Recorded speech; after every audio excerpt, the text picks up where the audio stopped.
Bueno, por refrescar un poco, soy Borja Arias del CSIC y vengo a hablaros sobre todo de la captura de CO2 para la descarbonización de sectores industriales. Y me voy a centrar sobre todo en un proyecto, en el proyecto que comentaba Fernando que estamos desarrollando en el INCAR. Este es el índice de esta presentación. Primero lo que quiero comentaros es, destacar, ¿no?, la importancia de la captura de CO2 en ciertos sectores industriales. Luego os comentaré brevemente la carbonatación-calcinación, porque es una tecnología en la que se basa este proyecto, y luego ya pasaré a presentaros este proyecto, el Calvai 2030. Bueno, esta es la típica gráfica, bueno, la típica no, es una gráfica de escenarios climáticos de emisiones, aparece en el último informe del IPCC. No voy a entrar a discutirla en detalle, lo que sí que quiero resaltar aquí es que hay un consenso entre todos los expertos, ¿no?, que dicen que las tecnologías de captura de CO2 van a ser fundamentales para acelerar esta transición hacia los escenarios de emisiones neutras e incluso negativas. Y sobre todo cuando nos centramos en algunas industrias que son difícilmente descarbonizables. Y con difícilmente descarbonizables me refiero a industrias que, aunque tengan energía eléctrica o energía renovable disponible, libre de carbono, tienen unas emisiones inherentes de CO2 que no son evitables, o por lo menos no son evitables fácilmente. Y un ejemplo clásico y que es cierto, ¿no?, es el cemento. El cemento utiliza cal, ¿no?, para la fabricación del cemento, que proviene de la calcinación de la caliza. Y esas emisiones de CO2 son inevitables, no se pueden evitar. Lo mismo pasa también con el sector del acero y del hierro, que van a emitir carbono. Y luego también otra industria muy interesante en la que nos podemos centrar para alcanzar estos objetivos de emisiones cero negativas son aquellas industrias, por ejemplo las CHP que utilizan biomasa, o incluso las Waste to Energy, porque claro, si el CO2 que se está emitiendo, en principio no, sería un CO2 neutro si es biogénico, pero también puede ser un CO2 negativo si esas emisiones de CO2 se capturan y se almacenan. Entonces, bueno, estas van a ser las tres industrias objetivo: cemento, acero y las centrales CHP y Waste to Energy. Las tecnologías de captura de CO2 se desarrollaron, digamos que tuvieron un auge muy importante, sobre todo en su enfoque al sector eléctrico. Pero bueno, más o menos ya hay un consenso en que el sector eléctrico se va a descarbonizar fundamentalmente por renovables. Y bueno, eso es una mala noticia, digamos, para la gente que trabajamos en captura, ¿no?, pero también es una buena noticia el saber que digamos, ¿no?, que hay cierto tipo de, bueno, no voy a decir nichos, ¿no?, porque son industrias grandes, pero son sectores, ¿no?, donde podemos seguir trabajando, y todo el conocimiento que hemos ido adquiriendo en estos años, ¿no?, para su aplicación las eléctricas, pues también nos puede servir para adaptar estas tecnologías a los sectores industriales. Bueno, ahora sí que muy brevemente comentaros qué es la carbonatación-calcinación, que Fernando ya os enseñó así un poco el esquema, digamos, básico, ¿no? Yo quiero volver a mostraroslo, sobre todo para enseñarles las ventajas que tiene. Este es un esquema básico de un sistema de carbonatación-calcinación, también lo llamamos calcium looping, y lo que se basa es en la reacción reversible del óxido de calcio con el CO2. Entonces, ¿cómo funciona esta tecnología? Lo que se hace es poner una corriente de óxido de calcio en contacto con unos gases que tienen CO2, porque bueno, aquí me voy a centrar sobre todo, Fernando os habló de otro proyecto en el que estamos trabajando en el instituto que utiliza calcium looping, pero bueno, este es más bien en precombustión, ¿no?, donde digamos se tiende a producir hidrógeno. Aquí en poscombustión yo voy a hablar sobre todo de poscombustión, que es donde tratamos el CO2 de un gas que ya viene diluido en una corriente, en unos gases, ¿no?, en los humos de combustión, vamos, en resumen. Entonces lo que se hace es poner en contacto el óxido de calcio con los gases que tienen CO2, de manera que tiene lugar a cabo la carbonatación, se forma un carbonato, ¿no?, y se pueden emitir los gases descarbonizados. Luego ese carbonato se envía a un segundo reactor, el calcinador, donde se descompone por acción de calor, de manera que liberamos el CO2 que capturamos y se regenera el solvente que se envía otra vez al primer reactor. Y generalmente aquí el calor en el calcinador pues, se suministra mediante la oxicombustión de un combustible para no diluir este CO2. Una ventaja muy importante que tiene este proceso es la baja penalización energética, sobre todo porque estos dos reactores trabajan a alta temperatura, generalmente 650 y por encima de 900 grados, de manera que la energía que se introduce al sistema con el combustible se puede recuperar. Se puede recuperar a alta temperatura, eso significa de manera eficiente. Entonces se puede utilizar, por ejemplo, para generar electricidad adicional en un ciclo de vapor. Otra ventaja muy importante es que aquí no necesitamos un material muy exótico. Se utiliza óxido de calcio que proviene de la calcinación de caliza. Siendo la caliza, ¿no?, pues un material muy abundante y barato. Y luego además un residuo que sale del sistema, la purga de solvente, es una corriente rica en óxido de calcio que se puede utilizar pues como materia prima en numerosas industrias. La configuración más avanzada de este proceso se basa en la utilización de reactores de lecho fluidizado circulante, que son comerciales actualmente, ¿no? Pues hay muchas centrales térmicas de carbón que se basan en esta tecnología. Y además otra ventaja importante no es que se base, digamos, en el mismo tipo de reactor, sino en el mismo tipo de reactor operando en condiciones muy similares. Esto ha facilitado que esta tecnología se haya escalado relativamente rápido y ahora mismo pues tiene una escala TRL de 6-7.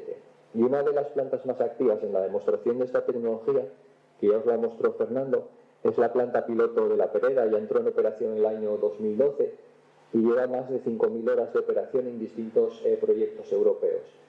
Estos proyectos hasta ahora pues siempre se centraron, como os decía antes, en el sector eléctrico, en mejorar distintas variantes del proceso, ¿no?, para optimizar la captura en centrales térmicas. Sin embargo, el año pasado empezó el proyecto que os comentaba Fernando, que está más orientado a estas tres industrias que os comentaba al principio: el cemento, acero y las CHP y el Waste to Energy.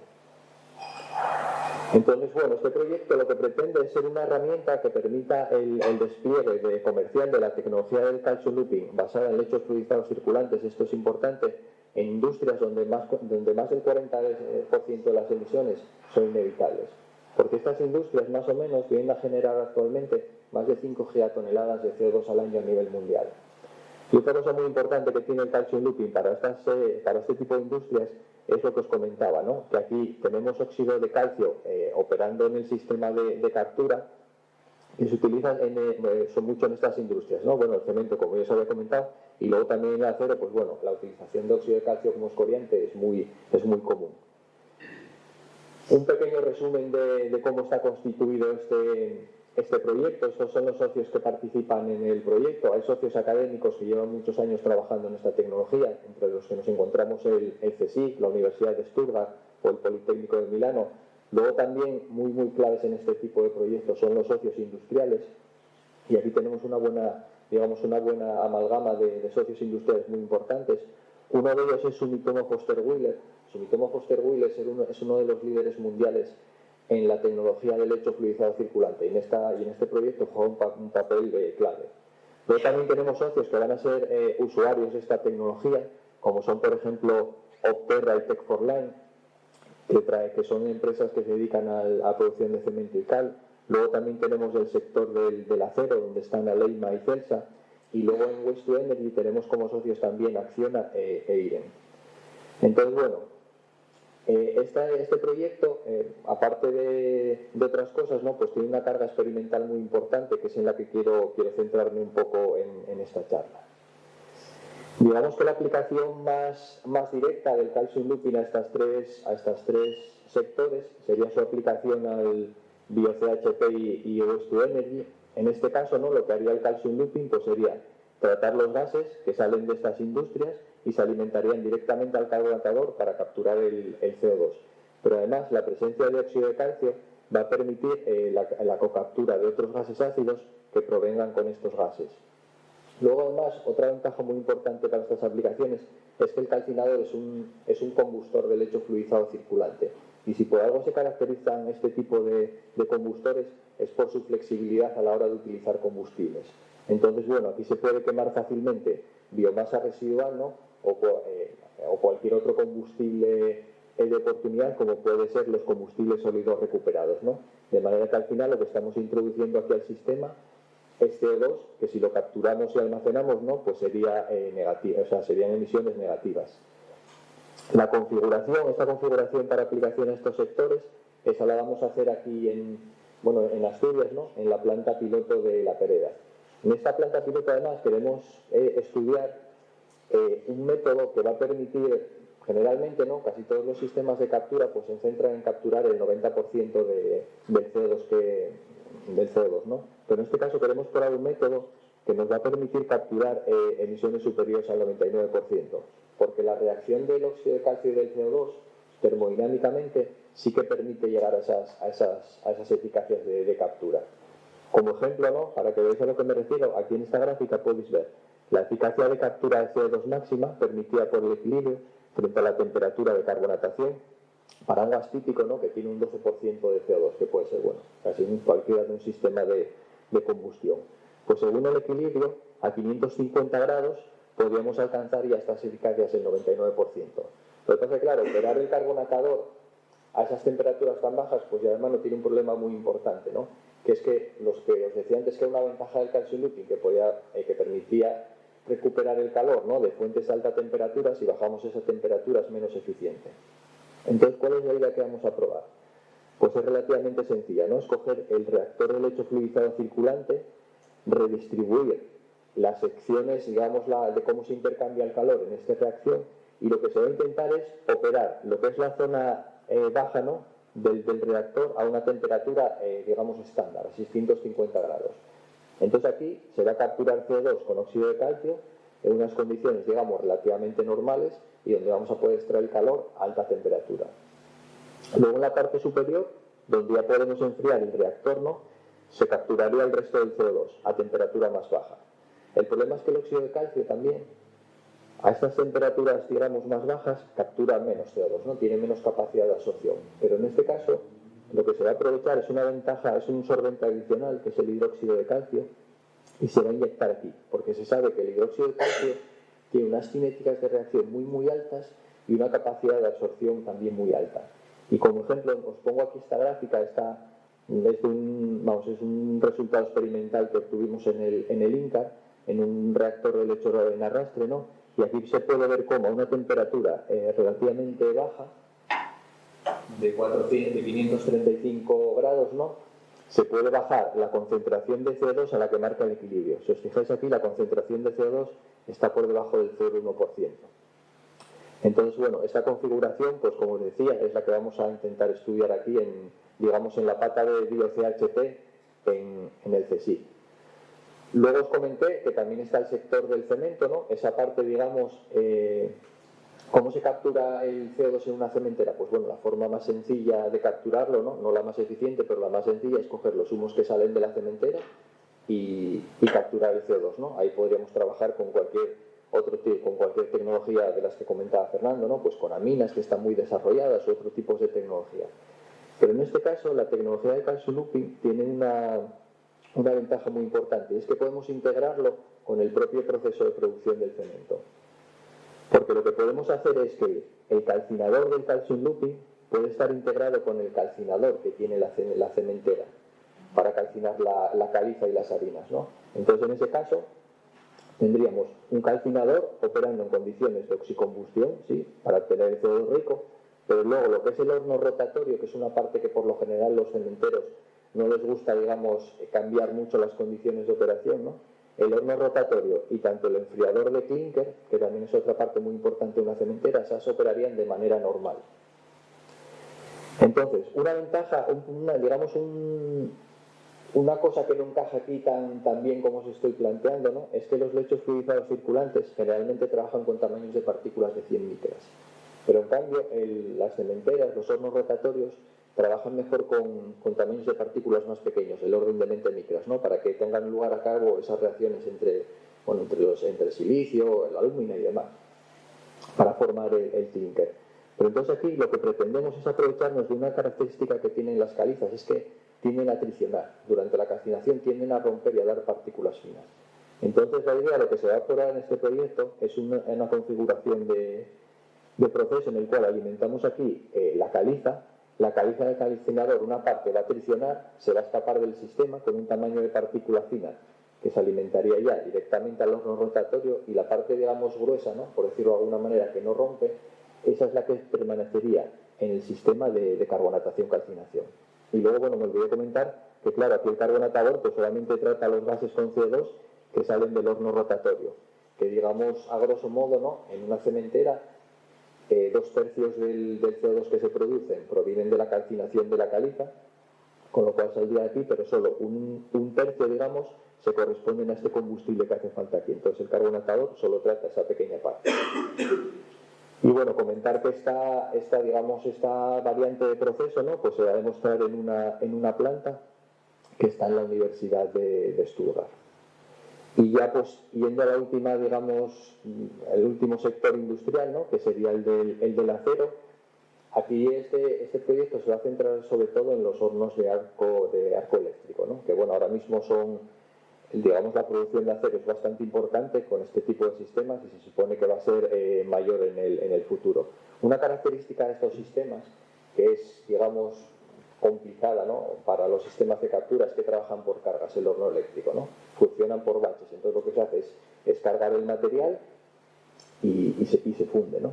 Entonces, claro, ¿por qué se caracteriza esa forma de producir acero?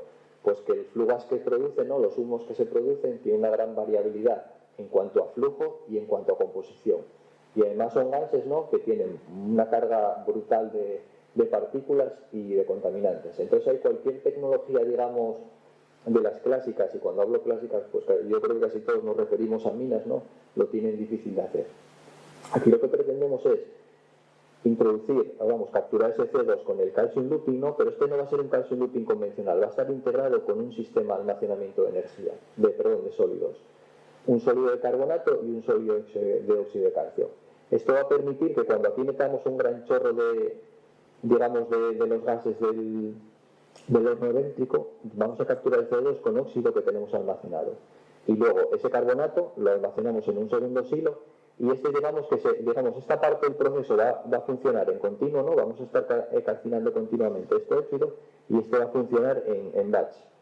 Y esto no penséis que es tampoco un sistema tan exótico, porque ya lo estudiamos previamente aquí en la planta piloto de La Pereda, pero bueno, orientado más bien al sector eléctrico, ¿no? Porque el eléctrico, es cierto que, vamos, ¿no?, que va bajando el interés en el sector eléctrico, pero bueno, las plantas, por ejemplo, que se basan en combustibles sólidos y que actúan de backup, ¿no?, que dan energía cuando las renovables no están operativas, sigue siendo un nicho, ¿no?, para las tecnologías de captura es muy importante. Y eso ya lo estudiamos aquí en la central térmica de La Pereda, pero bueno, a nivel mucho más pequeño. Lo que se pretende ahora dentro de este proyecto pues es construir una nueva planta en Suecia, a escala TRL6, y probar este sistema, ¿no?, donde integramos el carbonatador, o sea, el calcium looping con el almacenamiento de sólidos. Y ya, pues bueno, para finalizar muy rápido, unas conclusiones finales.